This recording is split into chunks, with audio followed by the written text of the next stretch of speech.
नमस्कार दोस्तों, आपका स्वागत है आपका अपना चैनल स्टडी पॉइंट पे। दोस्तों, आज के इस वीडियो में हम लोग देखेंगे भारतीय इतिहास के 25 महत्वपूर्ण प्रश्न जो कि एग्जाम्स में बार बार पूछे जाते हैं। दोस्तों, उन प्रश्नों को आज लेके आए हैं जो कि एग्जाम्स में हमेशा बार बार पूछे जाते हैं। तो दोस्तों, वीडियो को कंप्लीट देखें और वीडियो अच्छा लगे तो लाइक जरूर करें और चैनल पे अभी तक सब्सक्राइब नहीं किए हैं तो सब्सक्राइब करके बेल आइकन को प्रेस कर दें ताकि इस तरह वीडियो की नोटिफिकेशन सबसे पहले आप तक पहुंचे। तो चलिए दोस्तों, क्वेश्चन नंबर 1 से शुरू करते हैं। पूरा पाषाण काल में आदि मानव के मनोरंजन का साधन था। तो दोस्तों, पूरा पाषाण काल में आदि मानव के मनोरंजन का क्या साधन था? तो दोस्तों, इसका सही आंसर होगा ऑप्शन नंबर ए, शिकार। दोस्तों, पूरा पाषाण काल में आदि मानव के मनोरंजन का साधन शिकार था। वे मुख्यतः शिकार पर ही निर्भर थे। ठीक है, अगला क्वेश्चन देखेंगे। नव पाषाण काल के लोगों द्वारा पाला गया प्रथम पशु था। तो दोस्तों, नव पाषाण काल के लोगों द्वारा पाला गया प्रथम पशु क्या था? तो इसका सही आंसर होगा ऑप्शन नंबर ए, भेड़। नव पाषाण काल के लोगों द्वारा पाला गया प्रथम पशु भेड़ था। ठीक है, अगला प्रश्न देखेंगे। सबसे पहले कौन सा हड़प्पा कालीन स्थल खोजा गया था? काफी इंपॉर्टेंट क्वेश्चन है दोस्तों। सबसे पहले कौन सा हड़प्पा कालीन खोजा गया था? तो दोस्तों, इसका सही आंसर होगा option number A, Harappa.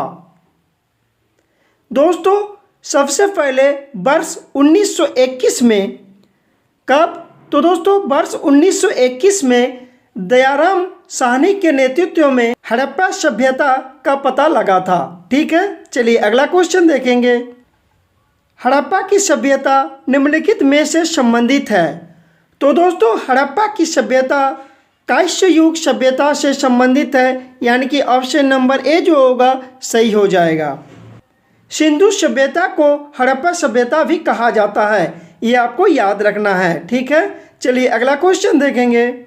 Sindhu घाटी सभ्यता के लोगों की मुद्रा में कौन सी देवता की आकृति चित्रित थी? तो दोस्तों, सिंधु घाटी सभ्यता के लोगों की मुद्रा यानी कि कॉइन्स में किस देवता की आकृति थी? तो दोस्तों, पशुनाथ की, यानी कि ऑप्शन नंबर ए जो होगा सही हो जाएगा। ठीक है, सिंधु घाटी सभ्यता के लोगों की मुद्रा कॉइन्स में पशुनाथ देवता की आकृति चित्रित थी। ठीक है, इंपॉर्टेंट है। चलिए अगला क्वेश्चन देखेंगे। सिंधु घाटी सभ्यता के लोग पूजा करते थे। तो दोस्तों, सिंधु घाटी सभ्यता के लोग किस देवता के पूजा करते थे? आपके पास ऑप्शन है विष्णु, इंद्र, वरुण या पशुनाथ। तो दोस्तों, सिंधु घाटी सभ्यता के लोग पशुनाथ के पूजा करते थे, यानी कि ऑप्शन नंबर डी जो होगा सही हो जाएगा। अगला प्रश्न देखेंगे। निम्नलिखित में से किसे मृतकों का टीला के नाम से जाना जाता है? काफ़ी इंपॉर्टेंट क्वेश्चन है दोस्तों, इसको वीवीआई कर लीजिए। एग्जाम्स में पूछे जाते हैं कि दोस्तों इनमें से किसे मृतकों का टीला के नाम से जाना जाता है। तो दोस्तों, किसे जाना जाता है? तो इसका सही आंसर होगा option number B, Mohenjodaro. Mohenjodaro को मृतकों का टीला के नाम से जाना जाता है। ठीक है, अगला प्रश्न देखेंगे। मानव द्वारा सर्वप्रथम किस धातु का उपयोग किया गया? तो दोस्तों, मानव द्वारा सर्वप्रथम किस धातु का उपयोग किया गया? तो इसका सही आंसर होगा ऑप्शन नंबर ए, तांबा का। मानव द्वारा सर्वप्रथम तांबा धातु का उपयोग किया गया। ठीक है, इंपॉर्टेंट है, याद रखना है। चलिए अगला प्रश्न देखेंगे। निम्नलिखित में से कौन सा वेद सबसे प्राचीन है? आपके पास ऑप्शन है सामवेद, यजुर्वेद, अथर्ववेद या ऋग्वेद। तो दोस्तों, सबसे पुराना वेद ऋग्वेद है। इसका आंसर हो जाएगा ऑप्शन नंबर डी। कौन सा वेद सबसे प्राचीन है? तो दोस्तों, ऋग्वेद सबसे प्राचीन वेद है। ठीक है, अगला प्रश्न देखेंगे। ऋग्वेद में सबसे पवित्र नदी का जिक्र था। तो दोस्तों, ऋग्वेद में सबसे पवित्र नदी का जिक्र था, वो कौन सा नदी था? तो दोस्तों, वो सरस्वती नदी था, यानी कि ऑप्शन नंबर ए जो होगा सही हो जाएगा। सरस्वती नदी ऋग्वेद में सबसे पवित्र नदी था। ठीक है, इंपॉर्टेंट है, याद रखना है। चलिए अगला प्रश्न देखेंगे। प्राचीन हिंदू विधि का लेखक किसे कहा जाता है? काफी इंपॉर्टेंट क्वेश्चन है दोस्तों, इसका आंसर हो जाएगा ऑप्शन नंबर सी, मनु। प्राचीन हिंदू विधि का लेखक मनु को कहा जाता है? काफ़ी इंपॉर्टेंट क्वेश्चन है दोस्तों, एग्जाम में पूछे जाते हैं, आपको याद रखना है। अगला प्रश्न देखेंगे, हिंदू विधि एक पुस्तक मिताक्षरा किसने लिखी? तो दोस्तों मिताक्षरा किसने लिखी? तो इसका सही आंसर हो जाएगा विज्ञानेश्वर। विज्ञानेश्वर ने मिताक्षरा पुस्तक लिखी थी। ठीक है, इंपॉर्टेंट क्वेश्चन है। चलिए अगला प्रश्न देखेंगे, ऋग्वेद में वर्णित देवताओं में से सबसे प्रमुख देवता कौन थे? तो दोस्तों ऋग्वेद में सबसे प्रमुख देवता कौन थे? तो दोस्तों इंद्र। इसका आंसर हो जाएगा ऑप्शन नंबर ए, इंद्र। ठीक है, चलिए अगला क्वेश्चन देखेंगे, पुराणों की कुल संख्या कितनी है? तो दोस्तों पुराणों की कुल संख्या है 18। ऑप्शन नंबर डी जो होगा सही हो जाएगा। चलिए अगला प्रश्न देखेंगे, गायत्री मंत्र का सर्वप्रथम उल्लेख कहाँ मिलता है? काफ़ी इंपॉर्टेंट क्वेश्चन है दोस्तों। गायत्री मंत्र का सर्वप्रथम उल्लेख कहाँ मिलता है? तो दोस्तों ऋग्वेद में। गायत्री मंत्र का सर्वप्रथम उल्लेख ऋग्वेद के तृतीय मंडल में मिलता है। तो दोस्तों ऋग्वेद के कितने मंडल पे मिलते हैं गायत्री मंत्र का उल्लेख? तो दोस्तों याद रखना है तृतीय मंडल में मिलते हैं। ठीक है, और गायत्री मंत्र का रचनाकार कौन है? तो दोस्तों विश्वामित्र, ये भी आपको याद रखना है। चलिए अगला प्रश्न देखेंगे, पाणिनि किस विषय के प्रसिद्ध विद्वान थे? इंपॉर्टेंट क्वेश्चन है दोस्तों, पाणिनि किस विषय के प्रसिद्ध विद्वान थे?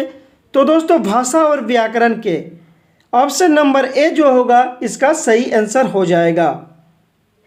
चलिए अगला प्रश्न देखेंगे, गौतम बुद्ध का जन्म कहाँ हुआ था? एग्जाम में पूछे जाते हैं। तो दोस्तों गौतम बुद्ध का जन्म लुम्बिनी में हुआ था, यानी कि ऑप्शन नंबर सी जो होगा सही हो जाएगा। अगला प्रश्न देखेंगे, गौतम बुद्ध की मृत्यु कहाँ हुई थी? तो दोस्तों गौतम बुद्ध की मृत्यु कुशीनगर में हुई थी, और कुशीनगर कहाँ पे है? तो दोस्तों यूपी में है, ये भी आपको याद रखना है। गौतम बुद्ध का जन्म कहाँ हुआ है? तो दोस्तों लुम्बिनी में, और उसकी मृत्यु कहाँ हुआ है? तो कुशीनगर में। ठीक है, इंपॉर्टेंट प्रश्न है। चलिए अगला प्रश्न देखेंगे, भगवान बुद्ध ने अपना प्रथम उपदेश कहाँ दिया था? तो दोस्तों गौतम बुद्ध ने अपना प्रथम उपदेश कहाँ दिया था? तो दोस्तों सारनाथ में। याद रखना है प्रथम उपदेश कहाँ दिया था? तो दोस्तों सारनाथ में। और अगर पूछे कि गौतम बुद्ध ने अपना ज्ञान की प्राप्ति कहाँ किए थे? तो दोस्तों इसका आंसर हो जाएगा बोध गया। ठीक है, और इन प्रश्न का आंसर होगा सारनाथ। चलिए अगला प्रश्न देखेंगे, चतुर्थ बौद्ध सम्मेलन किसके शासन में हुआ था? काफ़ी इंपॉर्टेंट क्वेश्चन है, एग्जाम में पूछे भी जाते हैं कि चतुर्थ बौद्ध सम्मेलन जो है वह किसके शासन में हुआ था? तो दोस्तों वह कनिष्क के शासन में हुआ था। कनिष्क के शासन में चतुर्थ बौद्ध सम्मेलन हुआ था। चलिए अगला प्रश्न देखेंगे, जैन धर्म के प्रथम तीर्थंकर कौन थे? तो दोस्तों जैन धर्म के प्रथम तीर्थंकर ऋषभदेव थे, यानी कि ऑप्शन नंबर ए जो होगा सही हो जाएगा। चलिए अगला प्रश्न देखेंगे, महावीर का जन्म कहाँ हुआ था? इंपॉर्टेंट क्वेश्चन है। तो दोस्तों महावीर का जन्म कुंडल ग्राम वैशाली में हुआ था। याद रखना है कुंडल ग्राम वैशाली में किनका जन्म हुआ था? तो दोस्तों महावीर का। ठीक है, अगला प्रश्न देखेंगे, महावीर एवं बुद्ध दोनों ने किसके शासन काल में उपदेश दिया? काफ़ी इंपॉर्टेंट क्वेश्चन है दोस्तों। महावीर एवं गौतम बुद्ध दोनों ने किसके शासन काल में उपदेश दिया? तो दोस्तों बिंबिसार। इसका आंसर हो जाएगा ऑप्शन नंबर बी, बिंबिसार के शासन काल में महावीर एवं बुद्ध दोनों जो है उपदेश दिया था। ठीक है, इंपॉर्टेंट है। चलिए अगला प्रश्न देखेंगे, बिंबिसार के समय मगध की राजधानी कौन सी थी? इंपॉर्टेंट क्वेश्चन है दोस्तों, एग्जाम में पूछे गए हैं कि दोस्तों बिंबिसार के समय मगध की राजधानी कौन सी थी? तो दोस्तों राजगिरिया, यानी कि ऑप्शन नंबर ए जो होगा सही हो जाएगा। काफ़ी इंपॉर्टेंट है, आपको याद रखना है। चलिए अगला प्रश्न देखेंगे, पटना शहर का पुराना नाम था। इंपॉर्टेंट क्वेश्चन है, आपके पास ऑप्शन है पाटलिपुत्र, कन्नौज, वैशाली या कपिलवस्तु। तो दोस्तों पटना शहर का पुराना नाम पाटलिपुत्र था। पाटलिपुत्र पटना शहर का पुराना नाम था। ठीक है, इंपॉर्टेंट क्वेश्चन है। तो दोस्तों आज भर इतना ही। अगर वीडियो अच्छा लगे तो लाइक ज़रूर करें और इसी तरह वीडियो की अपडेट के लिए चैनल को अभी तक सब्सक्राइब नहीं किए हैं तो सब्सक्राइब करके बेल आइकन को प्रेस कर दें। Thanks for watching.